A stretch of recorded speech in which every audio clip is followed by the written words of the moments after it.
시간이 너무 짧아서 저도 약간 계속 책을 읽으시라고 드릴 말씀밖에 없지만, 네. 질문이 여러 가지가 들어와서 저도 아직 정리가 잘 안 됐는데요. 먼저 좀 쉬운 질문부터 먼저 드렸으면 좋겠어요. 그래서 저희가 계속 이야기하지만 설문조사에서 그리스도 중심층이 얼마나 문제가 있는지 막 이런 이야기를 했는데요. 정재현 교수님께 드리는 질문인데요. 그리스도 중심층으로 자기 정체를 파악하는 사람들이 그리스도 성서에 대해서 오해를 하고 있는 것 같습니다. 예. 왜 자기 정체와 오류가 그 원인이 뭘까요? 그걸 교수님께 드리는 게 맞는지 모르겠으나 예, 좀 답해 주시면 감사하겠습니다. 아마도 조사는 제가 했지만 답변은 손 교수님이 더 잘 맞을 것 같은데, 뭐 우리 그냥 상식적으로 생각할 수 있는 대로 주로 이제 교회 오래 다니면서 성경 말씀에 대해서 많이 배우고 그러면서 이제 자기의 어떤 기독교인으로서 정체성을 세워가는 과정이 대체로 뭐 우리 한국 교회 대부분이 아주 보수적이고 전통적인 생각을 가진 교회들이 많이 있기 때문에 그런 것들을 계속 학습해 가는 과정이 되는 거죠. 그래서 우리나라에서 기독교인이 된다는 것은 아주 보수적인 신앙, 남녀에 관해서는 아주 고정적인 전통적인 관념들을 뭐 자기도 모르게 학습하는 과정이 될 것 같습니다.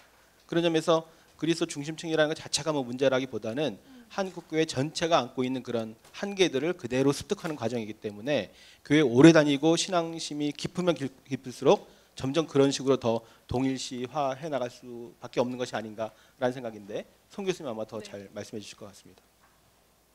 전 별 의견 없습니다. 정말 없으세요? 전 사회학자가 아니라서. 네, 그러면 전문적으로 말씀해 주실 수 있는 질문이 또 하나 들어왔는데요.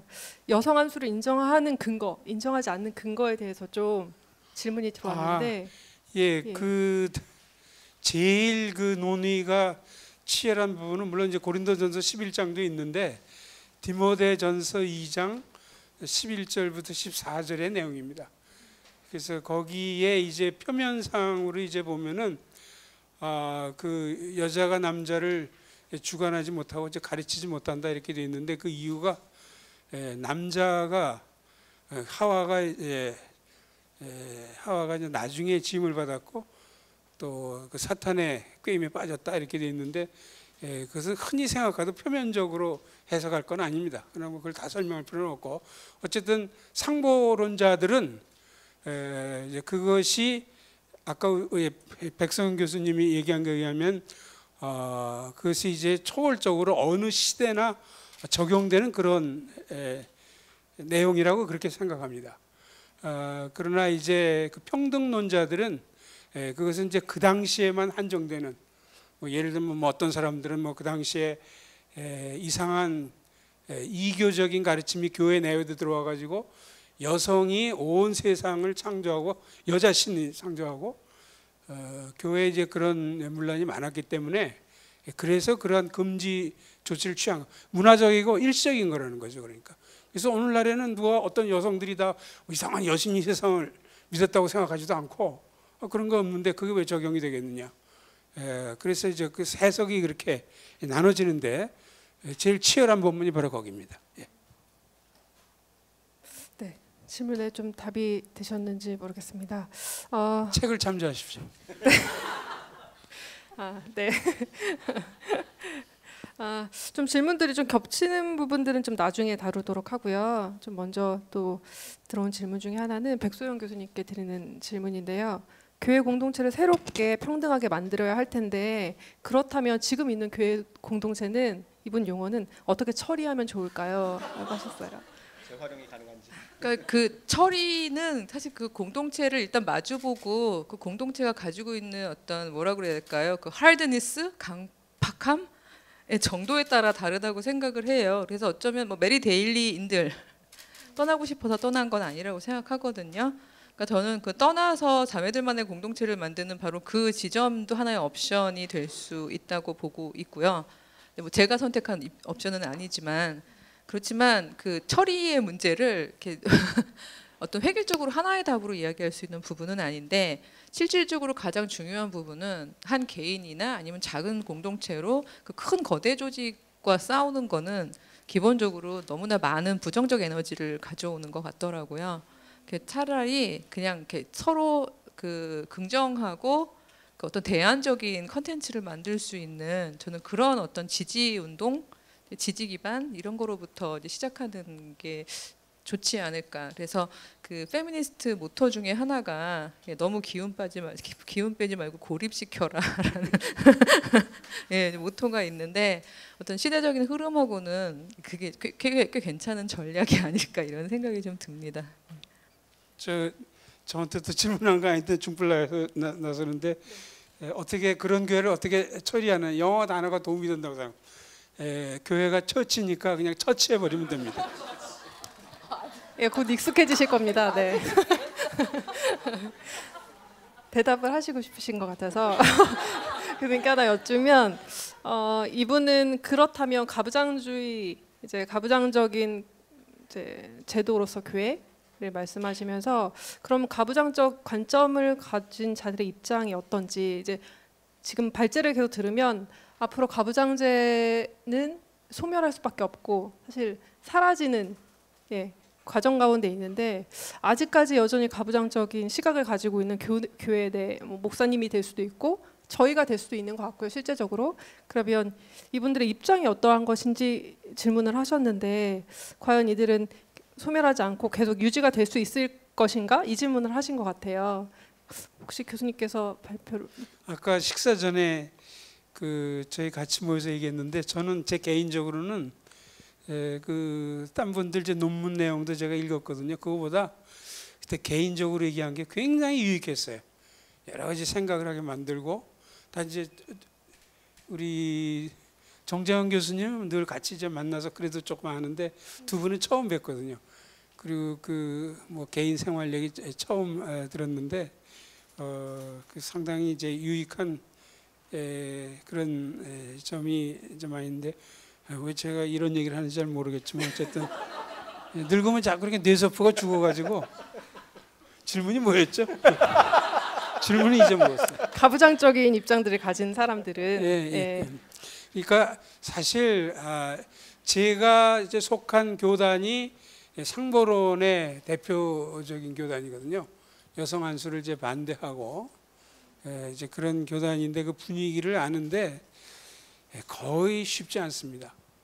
그거 어떻게 뭐 개인이 어떻게 한다고 그래서 그러나 이제 아까 제가 사전에 얘기했다는 게 그것 때문에 얘기하려고 잊어먹었는데 이제 저희가 이제 공동적으로 얘기하는 거는 결국은 이제 여성 안수를 허용하는 모든 그런 시대가 올 것이다.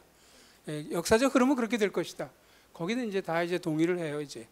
근데 이제 과정이 어떻게 되고 뭐 이런 거는 우리가 잘 모르겠지만 그런데 그 일을 누가 어떤 식으로 어떻게 일으킬지 뭔가가 있어야지만 그렇게 되는 거거든요. 그건 잘 모르겠어요. 근데 현재 입장으로 보면은 이제 우리나라에서 여성 안수를 허락하지 않은 교단이 이제 총신, 그게 제일 큰 교단이니까. 그다음에 제가 가르친 교단은 아주 작습니다. 그다음에 이제 고신이 있고, 그다음에 저희 교단이 있고, 그다음에 안양신학교나 이런 데도 뭐 비슷한 이런 입장이라고 생각하는데, 거의 관심이 없어요. 일단은 이런 주제에 관심이 없어요. 이렇게 되든 저렇게 되든 지금 오늘 뭐 참여하신 분들 가운데 목회자가 적다는 것이나 또 이렇게 적을 줄은 몰랐지만 다 신방을 가셔서 못 하는지 모르지만 어쨌든 거의 관심이 없어요. 관심이 없는데 그게 긍정적으로 관심이 없는 게 아니고 부정적으로 관심이죠. 그런 거 들으면 해가 된다. 저는 이렇게 생각해요. 그러니까 이게 얼마나 어려운 작업인지는 그냥 누군가는 하겠죠. 뭐 해야 될 소명을 받는 사람이 하고 뭐 격돌을 일으키고 다음에 조용히 하는 사람도 있을 거고 뭐 여러 가지를 하는데 잘 모르겠어요 저는. 그런 것들을 누가 어떻게 어떤 식으로 해야 되는지. 들리는 건가요? 그러니까 단순히 안수를 줘야 한다 안 줘야 한다 약간 좀 그런 것보다는 교회가 인력이 딸리면 여성 안수 줘서 일 시켜야죠. 그러니까 일본 교회는 그거 이슈도 되지 않아요. 1%밖에 안 되는데 지금 교회가 여성의 인력을 이용하지 않아도 충분히 굴러가기 때문에 그게 안중에 들어오지 않는다고 저는 생각을 하고요.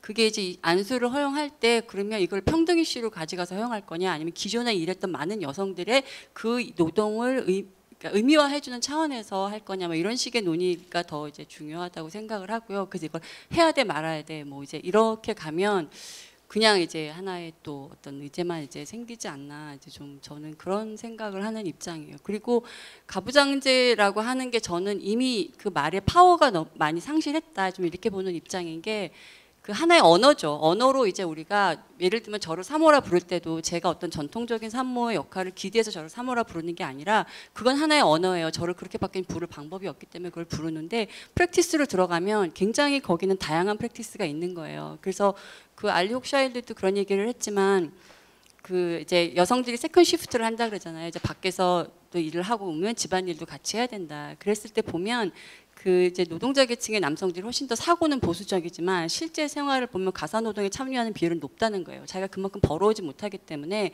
내가 아내는 집안일을 해서는 안 되라고는 하지만 바깥일을 하고 있기 때문에 실제로 자기가 가사 노동에 참여하는 비율이 높다는 거죠. 그러니까 밖에서는 어떠한 언어를 사용하던 간에 실제 프랙티스에 있어서 그것이 어떠한 균열을 가져오는지를 좀 더 자세히 들여다보고 그리고 목사님들 그러니까 목사님들끼리 모여서는 어떻게 하는지 몰라도 가정에서 자기 남편의 결함을 잘하는 건 자기 아내죠. 자기 아내 앞에서는 밖에 나가 아무리 주름을 잡아도 주름 잡을 수 없는 그 상황이 될 때 그 여성들이 자기들이 가지는 파워를 가지고 어떻게 남성들에게 선의의 영향을 미칠 수 있는가라는 것들을 봤을 때 실제 가정 안에서는 제가 볼 때는 생각보다 평등한 모델들이 많다고 보거든요. 근데 공적인 담론에서 얘기할 때는 그 언어밖에 우리가 가진 게 없기 때문에 그 언어로 많이 얘기를 한다는 거죠. 그러니까 그 언어를 바꿀 수 있는 방식으로 다른 프랙티스를 들이대면 훨씬 더 유연한 사고로 갈 수 있다고 저는 생각을 합니다.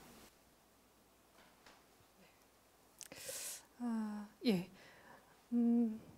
발제를 들으면서 약간 생기셨던 질문들인 것 같은데 백소영 교수님이랑 양 선생님의 결론이 약간 다른 것 같다. 서로의 발제를 들으시면서 어떻게 생각하셨는지 좀 말씀을 해주셨으면 좋겠다고. 서로에 대한 평가인가요? 아니면 내용에 대한 평가. 입장에 대해서 어떻게 생각하시는지 좀 의견을 듣고 싶어 하시는 것 같아요. 예, 백 교수님. 예, 저도 양 선생님이 먼저 발표하셨기 때문에 아 나랑 결이 달라지는구나라는 걸 많이 느꼈는데 결국은 제가 생각할 때는 페미니즘을 어떻게 이해하느냐의 차이에서 온 것 같아요. 예, 그러니까 이거는 어떤 누가 틀렸다는 거의 문제가 아니라 결국은 그 정의에 대한 부분인데 저는 페미니즘이 이즘으로 끝나긴 하지만 그게 닫혀 있는 컨텐츠라고 생각하지 않는 사람이기 때문에.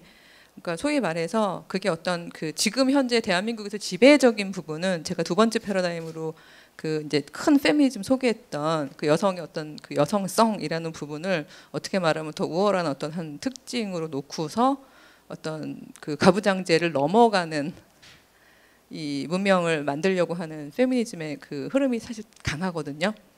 근데 이제 그런 흐름을 하나의 그냥 그게 원어브 그러니까 페미니즘 중에 하나로 보지 않고 그걸 만약에 페미니즘으로 보게 될 경우에 그렇게 보게 되면 저 같은 경우에는 그 기독교랑 같이 갈 수 있는 부분이 굉장히 없어지기도 하고요. 그래서 사실 페미니즘 안에도 패권주의 같은 게 보이는 경우들이 보이거든요. 그리고 마치 왜 그 노예였던 집단이 그 제국으로부터 탈출해서 자유를 얻고 난 다음에 자기네가 또다시 그 안에서 위계를 만드는 어떤 그런 이스라엘처럼 예. 그러니까 마치 페미니스트들이 그런 식으로 이제 위계를 만들고 그러니까 어떤 특정한 답을 그걸 페미니즘이라고 완전히 잡아버리려는 사람들이 사실은 실제로 있어요. 그러니까 저도 같이 그 경험하면서 되게 불편하고 이런 사람들이 있는데 그렇다고 해서 저는 그게 다 페미니즘의 전부라고 보지는 않는 입장이기 때문에 저는 저 나름대로의 페미니스트적인 원칙을 가지고 기독교랑 접목을 시키고 있는 지점인 거고 저는 양 선생님이 우려하시는 부분은 충분히 알 것 같더라고요. 근데 그 안에서 또 다시 옛날에 가부장제적인 어떤 그 획일적인 윤리관이 여자들을 배제시켰던 것처럼 또 다른 의미의 여자들을 페미니즘이라는 큰 우산 안에서 이렇게 마치 막 팔다리 잘라서 예, 또 이렇게 억압해버리면 어떡하나라는 그 걱정을 하고 계신다는 생각이 들어서 그 지점에 대해서는 충분히 같이 공감을 하면서도 그 저는 여전히 이 두 가지로 그 일종의 기독교 페미니즘이라는 그 지점으로 하나님 나라를 더 구체화시키는데 저한테는 충분한 동력이 이제 되는 쪽이라고 생각하는 거죠. 예.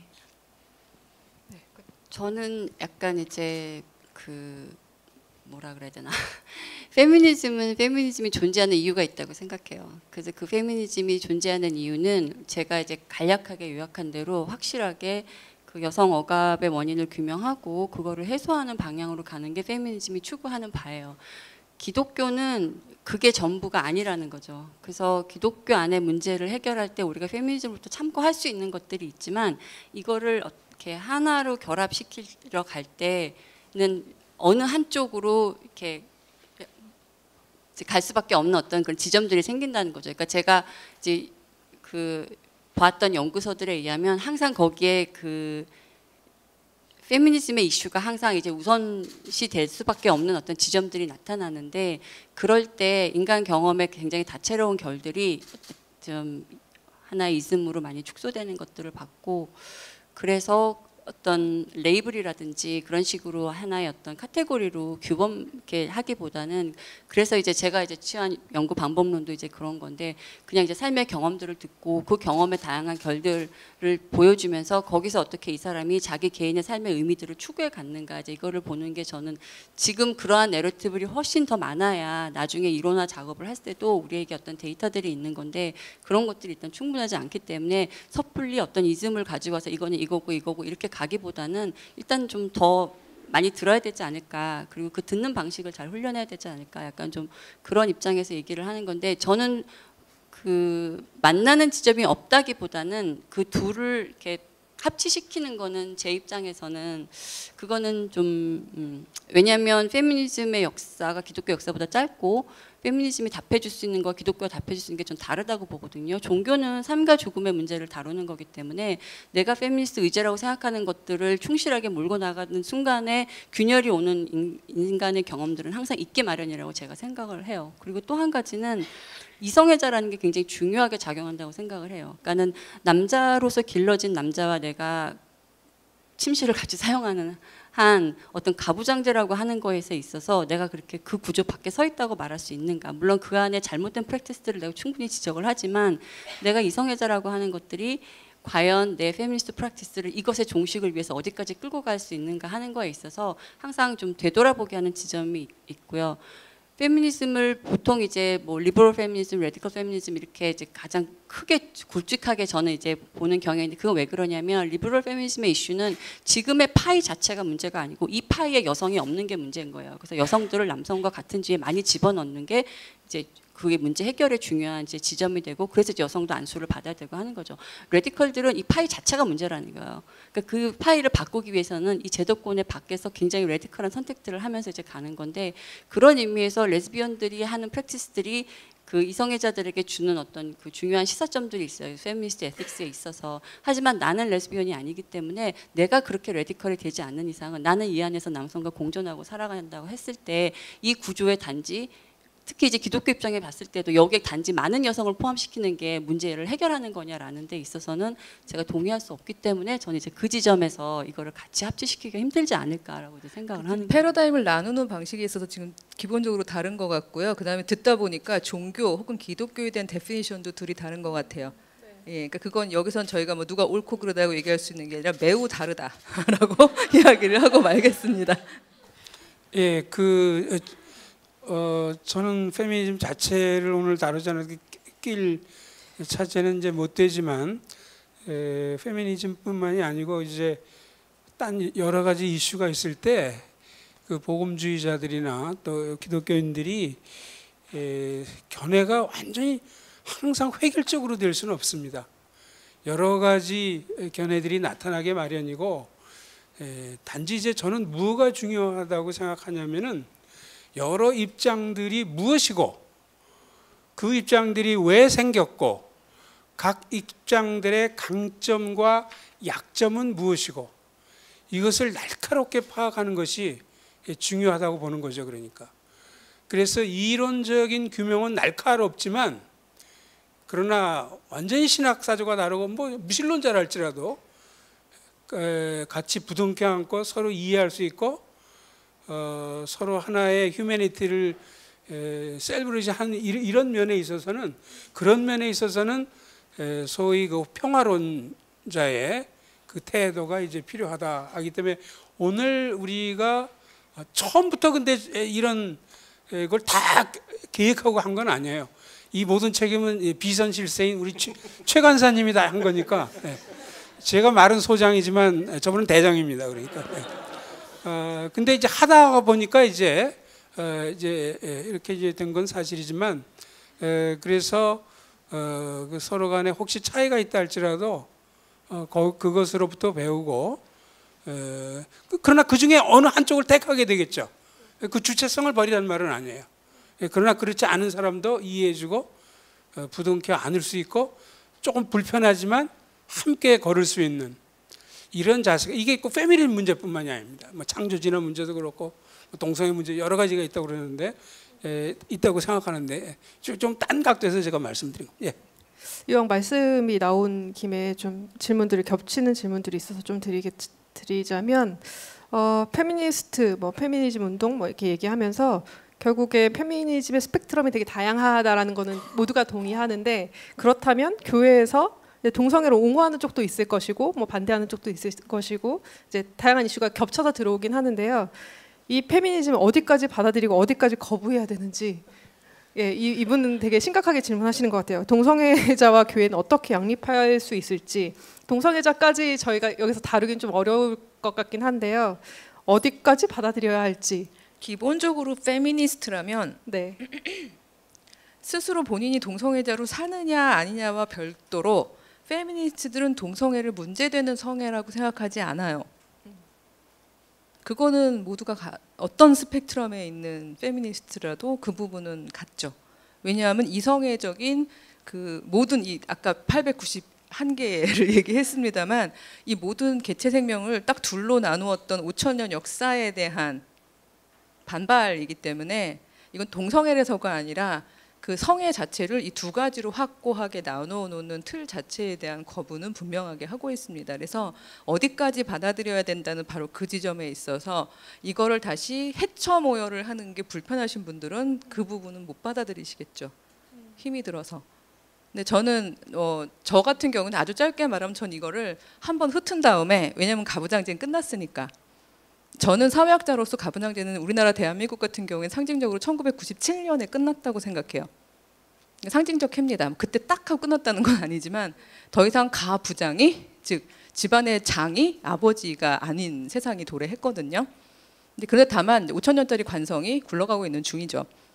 근데 바로 이런 세상에서 우리가 어떤 방식으로 성애를 해쳐모여를 할 것인가를 할 때 저 같은 경우에는 사실은 바른 성애, 왜곡된 성애 라는 걸로 말하자면 일단은 그 모든 성을 그냥 하나하나의 성으로 놓은 상태에서 그 사랑은 그 개개인들의 문제인데 이 둘을 서로의 사랑이 서로를 건설하는 사랑으로 가느냐 아니면 누구 하나를 소비하거나 아니면 둘이 거의 나락으로 떨어지는 사랑으로 가느냐 이런 어떤 바른 성애, 왜곡된 성애로 다시 그 윤리규범상 이렇게 다른 그 적용을 하는 편인데요. 이건 그냥 저의 윤리학자로서 저의 자세인 거고 이런 부분은 이제 페미니즘 안에서 충분히 설명이 되는데 제 입장에서는 근데 이런 게 불편하신 분들의 경우에는 당연히 받아들이기가 어려우시겠죠. 받아들이고 안 받아들이고 보다 존재하는데 같이 살아가는데 뭐 받아들이고 안 받아들이고 뭐 되고 안 되고 이미 존재하는데 그런 거는 좀 무의미한 것 같고요. 그 사람들도 자기 신앙생활을 할 권리가 있고 그죠 시민으로서 살아갈 권리가 있고 저는 이제 그런 입장에서 이제 보는 거고 굳이 그거를 뭐 교정해야 된다든지 뭐 우리가 받아줘서는 안 되든지 그거는 어떤 마땅한 방향은 아닌 것 같아요. 다만 어떻게 그들과 교제하고 공존할 수 있는가에 대해서 좀 더 많이 고민을 해봐야 될 것 같고요.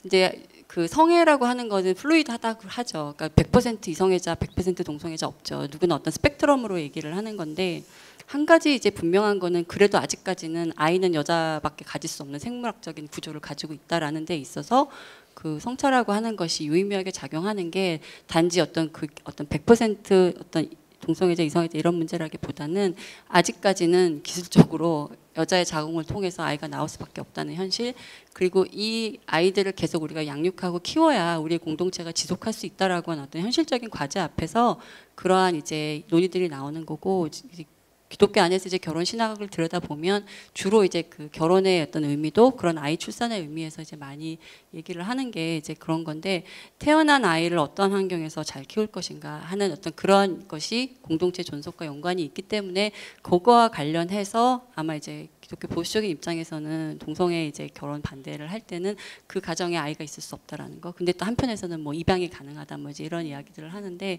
동성애자를 인정하는 문제와 동성애 결혼을 허용하는 문제는 조금 별개의 이슈라고 저는 보고요. 그 부분에 대해서는 뭐 저도 이제 계속 공부를 하는 입장에 있는데 저는 이제 기본적으로는 시민의 권리는 배제할 수 없다라는 입장입니다. 계속 이어서 비슷한 질문이 계속 들어오기는 하는데요. 페미니스트들과 동성애 운동가들이 본질적으로 어떤 공통점을 가지고 있는지 양 선생님께서 설명해 주셨으면 좋겠다는 질문이 들어왔어요. 그러니까 동성애 운동가들이 가진 공통점? 그 이제 연장선상이죠. 그러니까는 페미니스트들이 왜 성적 성소수자들과 연대하는가 이제 제 이제 글에서 설명했던 거는 그 이제 왜 이제 가부장제 여성업에 계속 존속하는가를 봤을 때 이제 젠더라고 하는 것이 이제 사회적 성과 생물학적 성을 구분해 줬잖아요. 우린 여자로 태어나는 게 아니라 길러지는 거다라고 했는데 결국은 여자와 남자가 노동의 구분이 없어지면 젠더라고 하는 어떤 분석 카테고리도 별 의미가 없어요. 그래서 이제 요즘은 그냥 젠더라 안 하고 시스젠더라 그래요. 그러니까 내가 태어난 생물학적 성과 내가 동일시하는 사회적 성 젠더가 일치한다. 같이 여성이다. 그럼 이제 그걸 시스젠더라고 하는데 무슨 얘기?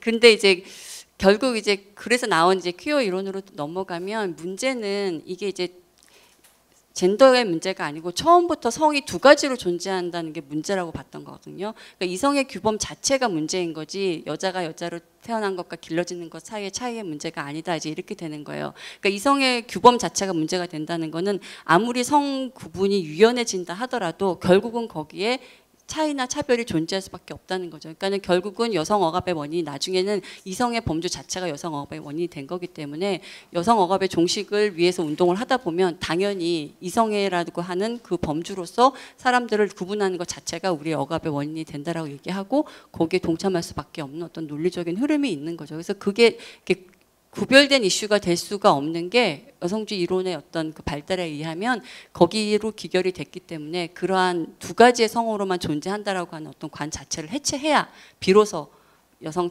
억압이나 차별도 다 없어진다라고 보는 쪽으로 귀결을 내리게 된 거죠. 네. 질문이 너무 많이 들어가지고요. 네. 아까 저희가 식사할 때 잠깐 이야기했던 것 같기는 한데요. 페미니즘에 대해서 교회가 이제 경계하거나 성평등 이런 단어가 나오면 이제 약간 멀리하고 보는 그런 태도들이 사실은 있는데 그게 아까 페미니즘에 대한 오해 이제 강의를 들으면 사실 약간 이해가 될 텐데 접근 자체를 되게 경계하는 입장들이 좀 많은 것 같아요. 그래서 목사님들이 관심이 없기도 하지만 혹시 이거에 대해서 이제 받아들이면 이제 계속 다른 이슈로 이어지는 거에 대해서 경계하고 있다라는 말씀을 아까 교수님께서 아까 하신 것 같은데 두 분이 계속 말씀해 주실 수도 있지만 이제 보수적인 배경을 가지신 남성 두 분이 이제 이것에 대해서 아까 얘기한 거하고 완전히 같은 맥락은 아닌데요. 지금 이제 그 복음주의권 내에 큰 이슈가 되는 세 가지가 있어요. 그 여성 안수 문제.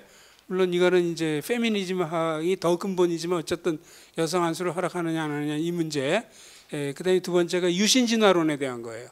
그러니까 진화론도 하나님이 섭리하는 방도로 채택할 수 있느냐 없느냐 문제. 그다음에 세 번째가 동성애가 성경적으로 허용될 수 있느냐 없느냐의 문제. 이 세 가지 그 이슈가 있는데 그래도 제일 덜 싸우는 것이 페미니즘 자체가 아니고요. 여성 안수 문제입니다. 그래서 영국과 유럽의 복음주의자들의 90 내지 95%는 여성 안수를 찬성해요.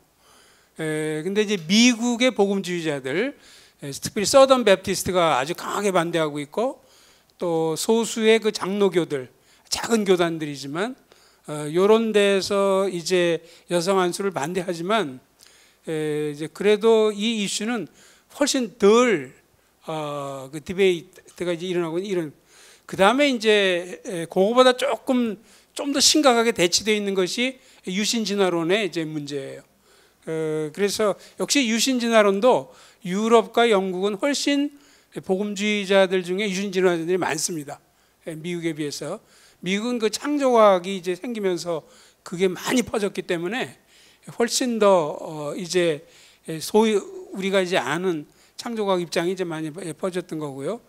그 다음에 이제 그 마지막에 이제 동성애 이제 그 문제인데, 현재 복음자들의 대충적인 걸 보면은 여성 안수도 허용하고 유신진화론은 조금 삼키기 힘들지만 그래도 그것까지는 하자. 그러나 동성애는 찬성 못하겠다. 이런 사람들이 제일 많죠. 이제 갈수록 이제 그 아주 복음자는 잘 찬성을 안 하는 거예요. 그러니까 그러나 최근에 들어서는 복음주의자들 중에도 유수한 지도자들이 한 명씩 또 교단적으로 동성애가 성경적으로도 문제가 안 된다는 이런 입장을 취하는 사람이 조금씩 이제 늘어나고 있는 것은 사실이에요. 이제 그랬을 때 이런 것을 보는 이제 지도자는 이렇게 얘기하는 거예요. 자, 처음에는 여성 안수 문제가 그랬는데 이게 넘어갔다. 이제 여성 안수를 찬성하면서 점점 늘어갔다. 지금은 뭐냐 하면 유신 진화론을 반대하는 사람들이 굉장히 많이 있었는데 이제는 유신 진화론을 찬성하는 점점 늘어나고 훨씬 더 복음주의에 많이 파급이 되어 있다. 결국 이렇게 나가다 보면 복음주의자들이 앞으로는 동성애도 다 받아들일 것이다. 이 도미노처럼 하나 시작된 것이 쭉 연결될 거기 때문에 이 연결고리를 끊어야 된다. 그런 입장에서라도 지금 할 수 있는 것이 바로 이제 이런 것이다. 뭐 그런 얘기가 있다. 그걸 그냥 묘사한 겁니다. 질문이 좀 많은데 저희가 시간이 많지 않아서 정재영 교수님 죄송합니다. 계속 질문을 못 드려서. 네.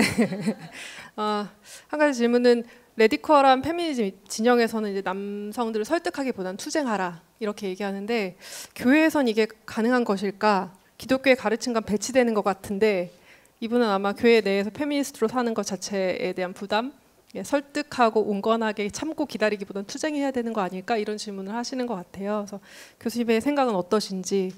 제가요? 교수님이요. 백소영 교수님. 죄송합니다. 죄송합니다. 네, 저는 제 입장을 말씀을 드렸습니다만 크리스찬, 그 기독교인이라는 아이덴티티를 가지고 있는 상태에서 저는 레디컬 페미니스트, 지금 현재 그 패러다임으로 구분한 레디컬 페미니스트는 될 수 없다고 보는 입장입니다. 저는. 그래서 만약에 그 레디컬 페미니스트로 자기를 아이덴티파이 할 경우에는 사실은 교회 밖으로 나가는 수밖에 없죠. 그게 틀렸다 맞았다를 얘기하는 게 아니라 저는 그런 의미에서 저는 그런 방식의 그 레디컬 페미니스트는 아닌 거고, 그러니까 말하자면 모든 그 인간들이 함께 서로가 함께 할 수 있는 공동체에 대한 능력과 비전을 믿고 있는 차원에서는 저는 그 페미니즘과 함께 있는 상황은 아닌데, 다만 그렇다고 해서 그게 투쟁하지 말라는 이야기는 결코 아니죠. 그러니까 사실은 어떻게 보면 밖으로 나가버리는 것보다 안에서 투쟁하는 게 훨씬 더 힘들거든요. 근데 그 투쟁의 방법에도 저는 그 진보 1, 2, 3, 4 이런 거 있는 것처럼 투쟁의 방법에도 정도와 디그리가 있고, 그러니까 그리고 또 진짜 연대해서 해야 되는 게 있고 개인으로 해야 되는 게 있다고 생각을 하는데요. 근데 할 수 있다고 생각하는 것은 20년째 제가 가부장적인 집에서 이렇게 실제로 실험하는 것과 50년째 가부장적인 교회 안에서 실험을 해보면서 느껴지는 것은 점차로 가능하고, 이제 외부에서도 사실 환경이 확 바뀌었기 때문에 예전보다는 적어도 한 세대 전, 30년 전보다는 여러 가지 면에서 좀 소망스러운 지점들이 있다고 말씀을 드릴 것 같습니다.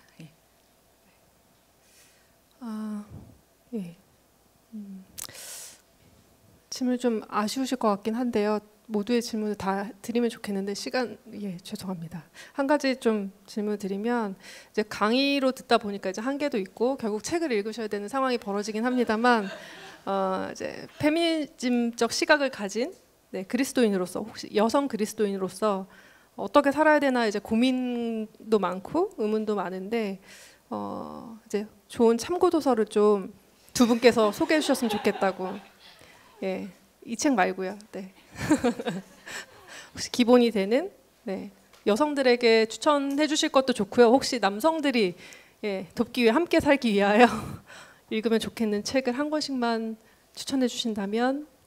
교수님 너무 어려운 표정 지으시면 교수님 책을 읽으면 될까요? 그런 의도로 썼어요. 이렇게밖에 얘기할 수 없겠네요. 그렇죠. 교수님 책 제목은 말씀드려야 되겠죠? 네. 페미니즘과 기독교의 맥락들입니다. 네네. 그 책을 읽으시면 이제 교수님의 이게 자세한 설명을 좀 읽으실 수 있을 것 같고 그거를 좀 자매들끼리 뭐 형제들끼리 같이 공부하시는 것도 좋은 방법일 것 같고요. 혹시 양 선생님도 책을 추천해 제 책이요. 주신다면? 교회 언니 여성을 아, 예. 말하다. 결국에 저희 다 책을 이제 홍보하는 네. 그 책이 조금 일찍 나왔다는 생각을 요즘 해요. 그러니까는 저 여성학과 교수님 읽으시고 페미니즘 이론을 일상생활로 굉장히 잘 녹아냈다 이제 이런 얘기를 하셨는데 그 이제 남성들도 부담 없이 읽을 수 있는 책이고요. 그냥 제 일상 에세이지만 제가 번역가로 살면서 백 교수님 추천사 써주셨어요. 그리고 이제 여성학 공부하면서 그리고 교회 생활을 하면서 이제 느꼈던 것들을 그냥 이제 편한 언어로 풀어낸 책이라. 뭐 거기서 시작하시고 이제 백 교수님 책으로 이제 업그레이드해서 올라가시면 네. 교회 언니 여성을 말하다 포이에마에서 나왔어요. 네. 예. 곧 그 개정 증보판 준비 중인데요. 후속작. 예.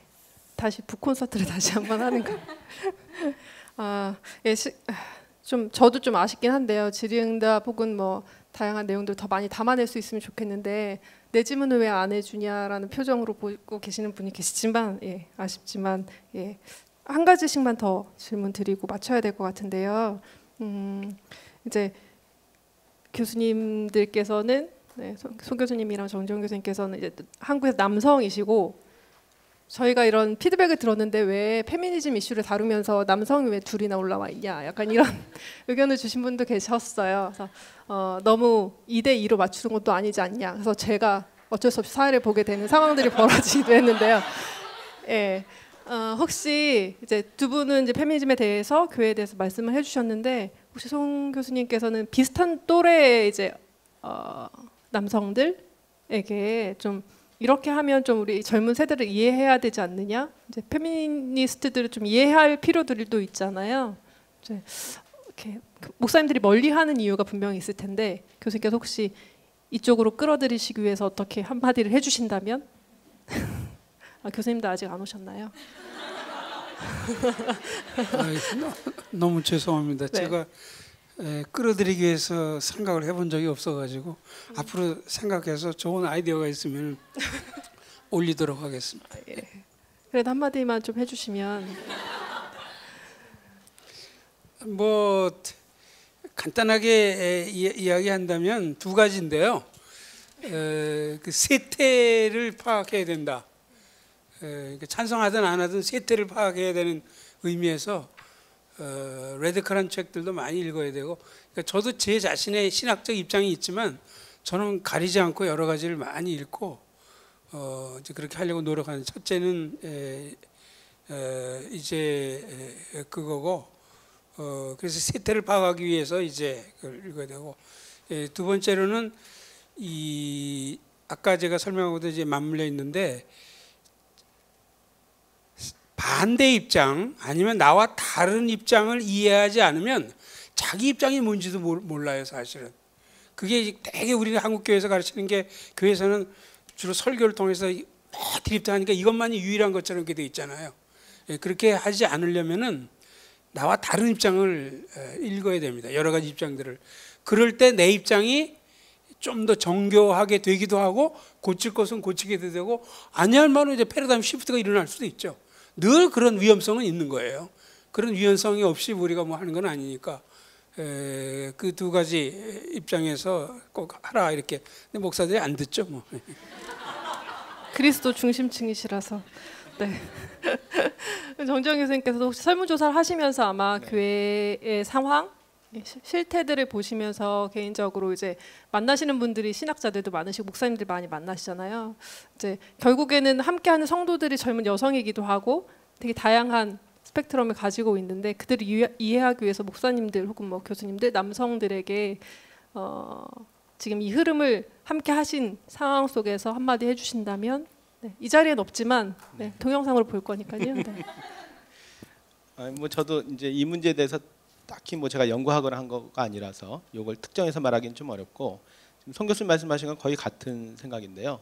그러니까 좋은 신앙이라고 하는 것을 우리가 좀 재구성해야 된다는 생각을 해요. 우리가 남성성, 여성성에 대해서 많이 비판하고 해체를 하려고 하잖아요. 근데 교회 안에서 좋은 신앙이라고 하는 건 질문하지 않는 것, 그냥 순종하는 것, 뭐 이런 생각을 가지고 있거든요. 그러니까 이런 문제들에 대해서도 다양한 시각이 교회 안에 존재하는데 거기에 대해서 문제 제기하면 너 왜 이래? 너 신앙이 다 어디 갔어? 이렇게 접근하거든요. 그게 아니라는 것이죠. 신앙관도 다르고 신앙의 어떤 노선도 다르고 천차만별일 수 있는데 교회에서는 되게 획일주의를 강조하기 때문에 일단 그것을 극복하는 게 가장 첫걸음이지 않을까 싶습니다. 감사합니다. 이제 두 분께 이제 질문 드리고 맞춰야 될 것 같은데요. 양현 선생님은 패스메이커 세대, 본인이 이제 패스메이커 세대이신 거잖아요. 이제 다음 세대를 또 뭐로 명명할 수 있을지 잘 모르겠지만 이제 다음 세대 후배들, 약간 선생님보다 좀 더 어린 젊은 여성들이 많은데 젊은 여성들에게 좀 뭐랄까 응원 혹은 위로 앞으로 어떻게 해야 할지 좀 조언을 해주신다면. 네, 어려운 질문을. 뭐라 그래야 되나.